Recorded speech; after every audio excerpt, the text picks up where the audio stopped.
তো ফ্রেন্ড, আজকের ভিডিওটা খুব স্পেশাল হতে চলেছে, কারণ আজকের ভিডিওটাই আমি দেখাবো বড় মাছ ধরার লাইভ প্রুফ। তো দেখো, প্রথমে ময়দাটাকে আমি গেঁথে বড়শিটা ফেলে দিলাম জলে। বড়শিটা ফেলার সাথে সাথে তো মাছে খেয়ে নেয় না, কিছুক্ষণ অপেক্ষা করতে হয়, কিন্তু ফেলার সাথে সাথেই দেখো কত বড় একটা মাছ খেয়ে নিয়েছে।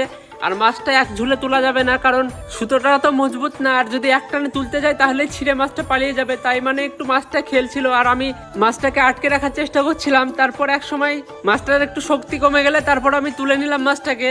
আর দেখো মাছটা কত বড়।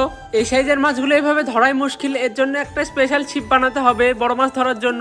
আর এই মাছগুলো বেশিরভাগ এই ছিপগুলো ছিঁড়ে চলে যায়। আর দেখো মাছটাকে কত সুন্দর লাগছে। তারপর আমি মাছটাকে রেখে দিলাম।